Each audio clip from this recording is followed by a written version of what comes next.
Hello doctors. ये मेरे यानी डॉक्टर समीन मंसूरी के metaphorical meaning of mind rubrics का 26वां वीडियो है। इस वीडियो का rubric fear of falling afternoon doctor Kent की रेपर्टरी में दिया गया है और इसमें सिर्फ नक्स्वामिका दवाई दी गई है।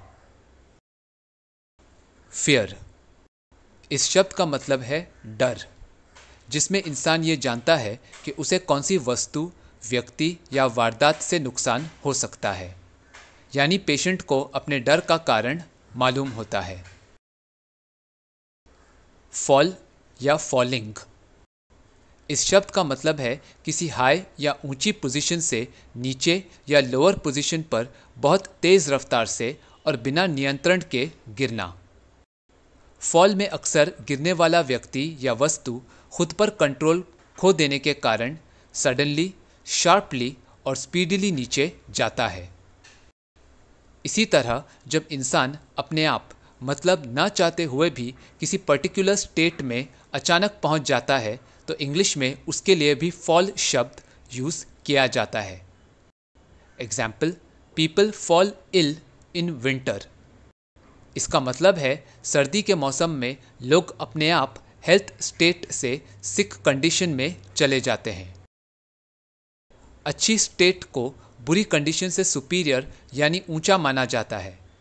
तो ऐसे में जब पेशेंट फायदेमंद स्थिति से नुकसानदायक स्टेट में गिरता है तो इसे हम फॉल कहते हैं।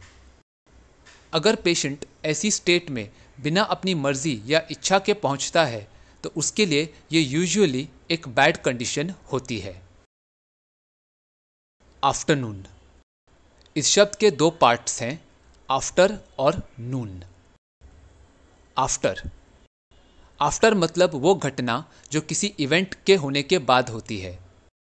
इस शब्द को कभी कभी किसी इवेंट के पॉजिटिव फैक्टर के तौर पर भी कंसिडर किया जाता है। नून ये दिन के 12 बजे का समय होता है जब सूरज यूजुअली एकदम टॉप पोजीशन पर होता है। इस समय सूर्य की रोशनी और गर्मी सबसे ज़्यादा महसूस होती है। ये टाइम आसमान में सूरज का हाईएस्ट पॉइंट या पीक कहलाता है, मतलब वो इससे ज़्यादा ऊंची पोजीशन पर नहीं जा सकता। तो आफ्टरनून इस शब्द का मतलब है दोपहर, यानी वो समय जो सूरज के टॉप पोजीशन या नून पर पहुंचने के बाद आता है। अब सूर्य से मिलने वाली लाइट और हीट कम होना शुरू हो जाती है, मतलब वो अपनी पीक पोजीशन जितनी एनर्जी एमिट नहीं कर सकता। ये प्रोसेस इवनिंग तक चलता है और फाइनली जब सूरज के डूबने से दिन ढल जाता है तब रात का समय शुरू हो जाता है। तो इस rubric fear of falling afternoon का लिटरल मीनिंग ये है कि दोपहर के समय नक्स्वामिका पेशेंट को नीचे गिरने का डर महसूस होता है। लेकिन इस रूब्रिक का मेटाफोरिकल मीनिंग ये है कि जब नक्स्वामिका पेशेंट को रियलाइज़ होता है कि इस समय उसमें पहले जितनी एनर्जी मौजूद नहीं है, तब उसे अपनी अच्छी स्टेट से बुरी स्टेट में तेज़ी से गिरने का डर सताता है।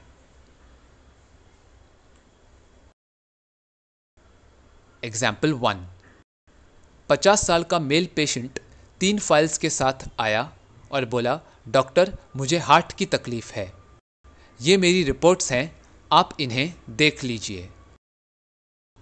पेशेंट की बात मानकर जब डॉक्टर ने तीनों फाइल्स को पढ़ा तो पता चला कि पेशेंट हार्ट फेलियर से 1 महीने पहले रिकवर हुआ है। पहली फाइल में पेशेंट ने डॉक्टर्स के कंसल्टेशन पेपर्स को डेट वाइज अरेंज कर रखा था। इसी तरह दूसरी फाइल में 2D एको की रिपोर्ट्स और तीसरी फाइल में CBC और लिपिड प्रोफाइल की रिपोर्ट्स भी तारीख के अनुसार अरेंज्ड थी। यानी पेशेंट ने पहले से लेकर मोस्ट रीसेंट डॉक्टर तक सारे पेपर्स अपने पास संभाल कर रखे थे। पेशेंट बोला, डॉक्टर मैं हमेशा हर काम ऐसे ही बराबर से करता हूँ। फिर पेशेंट बोला, डॉक्टर ये हार्ट की तकलीफ से पहले मैं बिल्कुल फर्स्ट क्लास था, मुझे कोई प्रॉब्लम नहीं थी, खाना पीना कामकाज सब ठीक जा रहा था। फिर एक दिन बीपी हाई होने के कारण अचानक चेस्ट पेन शुरू हो गया और मुझे हॉस्पिटल में एडमिट किया गया। मुझे भी डर लगने लगा कि मेरी तबीयत एकदम अच्छी थी और सडनली ये हार्ट प्रॉब्लम। हार्ट स्पेशलिस्ट ने 2D एको देखा तो LVEF कम था और इसलिए उन्होंने दवा शुरू कर दी। उससे फ़र्क तो पड़ा, लेकिन हॉस्पिटल से डिस्चार्ज मिलने के बाद जब टेस्ट करवाए गए तो उन्हें देखकर डॉक्टर ने कहा LVEF इतना ही रहेगा, मतलब हार्ट पहले जितना अच्छी तरह से काम कर रहा था अब उतना काम नहीं कर सकता। दवा से सिर्फ थोड़ा इम्प्रूवमेंट मुमकिन है, लेकिन ध्यान रखने की ज़रूरत है ताकि LVEF और कम ना हो जाए। अब स्पेशलिस्ट डॉक्टर ने कहा था तो मुझे मानना पड़ा, लेकिन तब से मुझे यही डर लगता है कि कहीं मेरी तबीयत दोबारा हार्ट या किसी और बीमारी के कारण से अचानक ख़राब ना हो जाए। सोचने की बात है ना डॉक्टर, एक स्वस्थ आदमी की तबीयत यकायक डाउन हो जाए तो डर तो लगेगा ना। फिर पेशेंट बोला, वैसे तो मैं हमेशा अपना हर काम टाइम पर और सही तरीके से कंप्लीट करता हूँ, लेकिन अभी मुझे ऐसा लगता है कि मैं ठीक नहीं हूँ और इसलिए मैं ज़्यादातर काम भी नहीं करता हूँ। भाई तबीयत ठीक लगेगी तभी तो काम कर पाऊँगा ना। ऐसे ही एक दिन दोपहर 2 बजे के आसपास मैं चलते चलते अचानक मुंह के बल गिर पड़ा। इसी तरह मैं कुर्सी पर बैठा था कि अचानक मेरा बैलेंस छूट गया और मैं गिर गया। मुझे चक्कर नहीं आ रहा था, लेकिन अब तक ऐसा 3 अलग अलग जगहों पर हो चुका है और दोपहर 2 से 3 के बीच ही हुआ है। इसलिए मुझे डर लगता है कि फिर से 2 बजे के समय मैं कहीं गिर ना जाऊं। इस पर पेशेंट की वाइफ बोली, डॉक्टर जी हाँ, ये 3 बार गिर चुके हैं और जब भी इन्हें चोट लगती है या ये बीमार होते हैं तब इनको महंगे डॉक्टर और अच्छी फैसिलिटीज़ वाले हॉस्पिटल में इलाज करवाना रहता है। हमें कहेंगे कि तुम लोग अपनी बीमारी का इलाज करवाने सस्ते म्युनिसिपल हॉस्पिटल में क्यों नहीं जाते, जब देखो तब मेरी जेब खाली करवाते रहते हो। ऐसे ही हम लोगों को सस्ती दुकान से कपड़े खरीदने के लिए कहते हैं और पैसे भी एकदम बेदिली से देते हैं, लेकिन खुद को ब्रांडेड कपड़े और जूते चाहिए। उनको हमारा पैसा खर्चना फिजूल लगता है, लेकिन जो वो खुद ऐसा कर रहे हैं उसका क्या। इस पर पेशेंट अकड़ कर बोला, तो क्या हुआ, ये सब मैंने अकेले ने अपने बलबूते पर हासिल किया है। जो भी पैसा मैं खर्च कर रहा हूँ ना, वो सिर्फ और सिर्फ मेरी मेहनत का है। तुम लोगों को इतनी प्रॉब्लम है तो खुद पैसे कमाओ और फिर जैसा मन करे उड़ाओ। ये सुनकर वाइफ नाराज होकर कैबिन से बाहर चली गई, लेकिन पेशेंट ने रिएक्ट नहीं किया। फिर पेशेंट बोला, डॉक्टर मेरे दोस्त ने सजेस्ट किया कि मुझे होम्योपैथी लेना चाहिए, तो मैंने सोचा कि ट्राई करने में क्या हर्ज है। भले ही एलोपैथी के अनुसार LVEF की वैल्यू सेम ही रहेगी, लेकिन क्या पता आपकी कौन सी दवाई क्लिक कर जाए। फाइनली पेशेंट बोला, अब इस हार्ट प्रॉब्लम के कारण सीढ़ियाँ चढ़ने और ज़्यादा चलने में मुझे काफ़ी तकलीफ़ होती है। एक दिन जब मैंने अपने घर के पास कुछ मेरी ही उम्र के लोगों को रेस में दौड़ते देखा तो मुझे इतना गुस्सा आया कि जब मैं थोड़ा चलते ही थक जाता हूँ तो फिर ये लोग इतना दूर तक कैसे दौड़ रहे हैं। इसलिए डॉक्टर, अगर आपकी दवा से मैं ठीक हो जाता हूँ तो फिर मैं उसी रेस में दौड़कर और उसे जीत कर सबको साबित करना चाहता हूँ कि हार्ट प्रॉब्लम के बावजूद मुझ में अब भी बहुत दम है। तो इस केस में पेशेंट का अपनी फाइल्स को इतने सिस्टमैटिकली डेट वाइज अरेंज करना ये दर्शाता है कि वो हर काम सही ढंग से और मेथोडिकली करता है। मतलब ये पेशेंट छोटी छोटी बातों पर भी एक्स्ट्रा ध्यान देता है। ये बात पेशेंट ने खुद भी कहा है कि वो हर काम ठीक से करना पसंद करता है। इसलिए ये रूब्रिक है कॉन्शियस अबाउट ट्राइफल्स। पेशेंट ने कहा कि हार्ट फेलियर की तकलीफ से पहले वो बिल्कुल ठीक था और उसे कोई प्रॉब्लम नहीं थी। इसलिए ये रूब्रिक है well feels very before becoming ill. Patient ने बताया कि वो 3 बार दोपहर यानी आफ्टरनून के समय गिर गया था और इसलिए उसे इस इवेंट के रिपीट होने का डर लगता है। साथ ही कार्डियोलॉजिस्ट ने बताया कि पेशेंट का LVEF यानी लेफ्ट वेंट्रिकुलर इजेक्शन फ्रैक्शन मतलब हार्ट फंक्शन पहले जैसा नॉर्मल नहीं हो सकता है। यहाँ जब पेशेंट हेल्दी था तब उसका हार्ट टॉप कंडीशन में होने के कारण 100% यानी पीक लेवल पर फंक्शन कर रहा था, लेकिन हार्ट फेलियर के कारण दिल की फंक्शनिंग पहले से लोअर लेवल पर आ गई है और अब हार्ट पहले की तरह 100% काम नहीं कर सकता। इसे मेटाफोरिकली समझें तो यहाँ किसी ऑर्गन का 100% फंक्शनिंग सूरज की टॉप पोजीशन यानी नून के समान है और डिजीज़ के बाद होने वाला परमानेंट इम्पेयरमेंट आफ्टरनून जैसा है। इसलिए कार्डियक फंक्शन लो होने के कारण पेशेंट को अपनी तबीयत के सडनली दोबारा नीचे जाने का डर महसूस हो रहा है। ये सिर्फ हार्ट डिजीज़ का डर नहीं है, बल्कि पेशेंट को किसी भी कारण से अपनी हेल्थ के अचानक और बिना कंट्रोल के डाउन जाने का डर सता रहा है। इसलिए ये रूब्रिक है fear of falling afternoon. Heart की फंक्शनिंग अफेक्ट होने के कारण पेशेंट न सिर्फ खुद को बीमार और इनएफिशिएंट महसूस करता है, बल्कि वो इसी वजह से अपने काम को भी अवॉइड कर रहा है। इसलिए ये रूब्रिक है delusions being sick and for this reason will not work. Patient की वाइफ के अनुसार पेशेंट खुद के लिए महंगी चीज़ें पसंद करता है और फिजूल खर्ची करता है, लेकिन दूसरों को पैसे देने में कंजूसी करता है। इसलिए ये रूब्रिक है extravagance for themselves and miserly as regards others. Patient का अकड़ कर खुद को डिफेंड करना और मैंने, सिर्फ मैं जैसे शब्दों का इस्तेमाल करना उसके अहंकार को दर्शाता है। इसलिए ये रूब्रिक है ईगोटिज्म सेल्फ एस्टीम। पेशेंट होम्योपैथिक इलाज को जुआ समझता है, जिसमें यदि दवा काम कर गई तो ठीक है। यहाँ पेशेंट अपना लक आजमा रहा है। इसलिए ये रूब्रिक है प्ले गैम्बलिंग पैशन फॉर। अपनी ही उम्र के हेल्दी लोगों को दौड़ता देखकर पेशेंट न सिर्फ जेलस हो जाता है, बल्कि दवा से ठीक होने पर वो उसी रेस में दौड़कर विजयी घोषित होना चाहता है, ताकि वो खुद को दूसरों से बेहतर साबित कर सके। रेस एक ऐसा मुकाबला होता है जिसमें इंसान दूसरों से compete करता है। इसलिए ये रूब्रिक है एम्बिशन इंक्रीज्ड कॉम्पिटिटिव।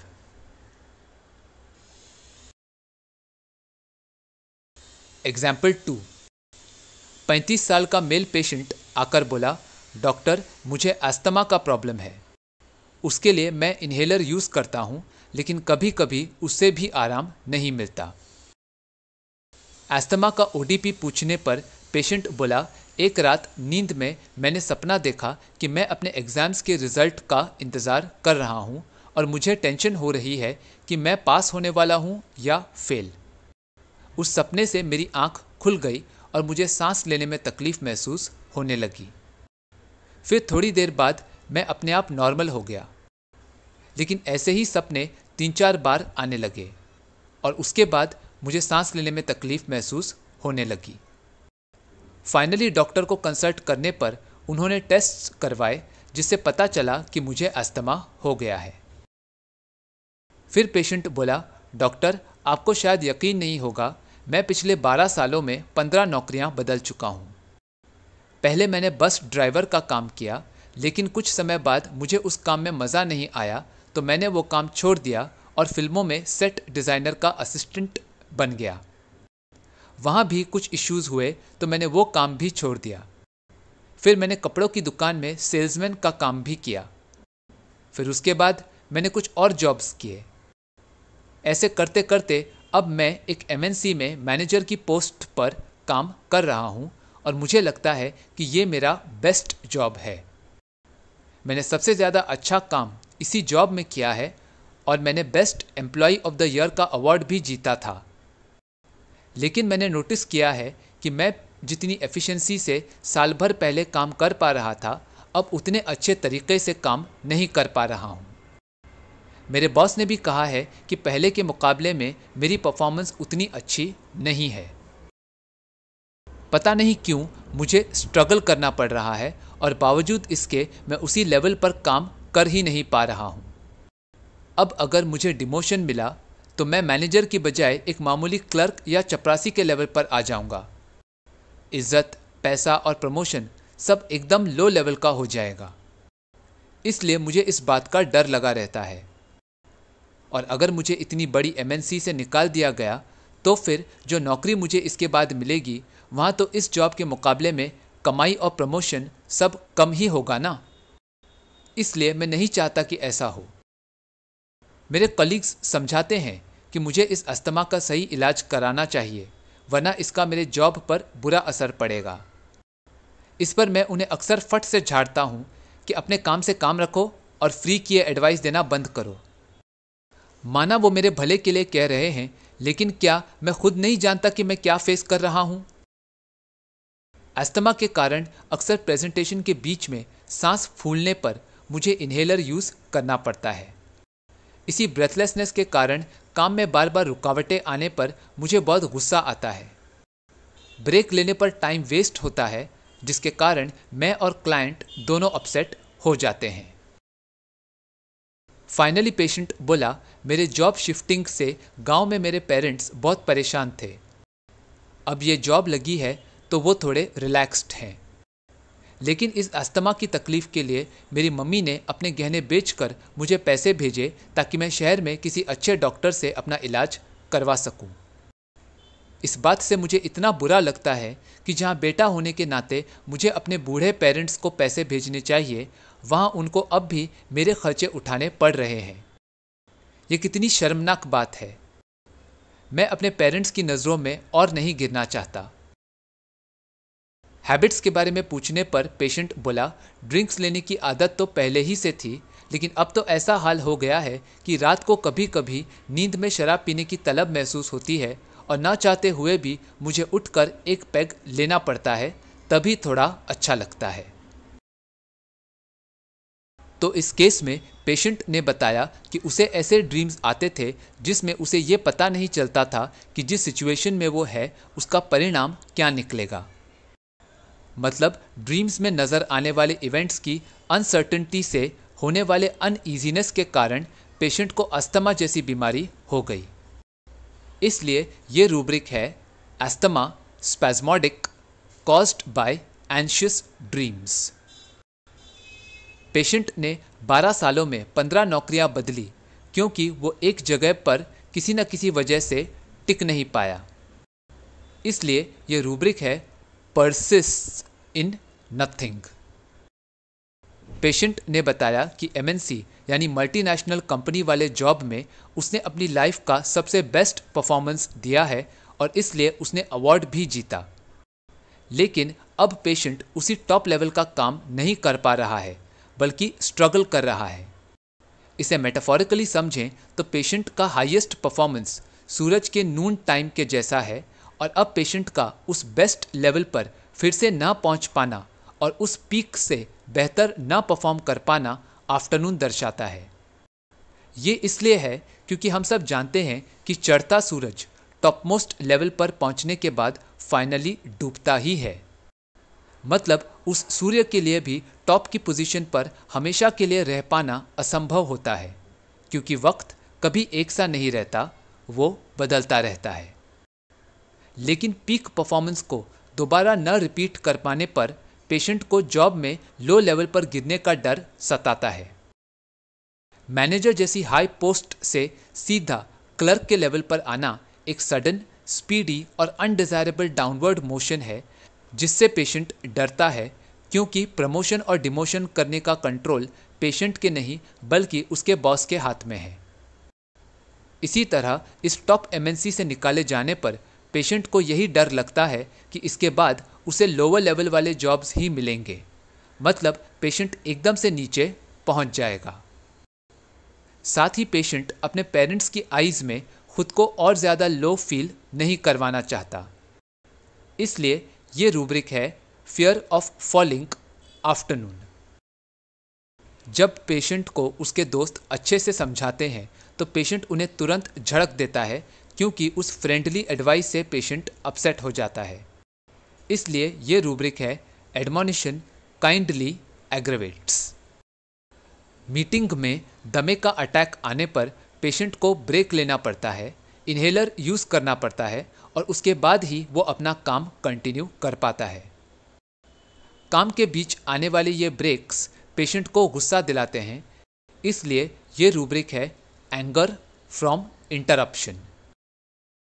पेशेंट के अनुसार बेटा होने के बावजूद उसकी मम्मी को उसके लिए पैसे भेजने पड़ रहे हैं, ये बात उसे हर्ट करती है, इसलिए ये रूब्रिक है sensitive to moral impressions. Patient पहले भी ड्रिंक्स लेता था, लेकिन अब ये एडिक्शन इतना सिवियर हो गया है कि शराब पीने की तलब पेशेंट को रात में नींद से जगा देती है और उसे ना चाहते हुए भी उठकर दारू पीना पड़ता है। तो ये रूब्रिक है alcoholism dipsomania must wake at night to drink.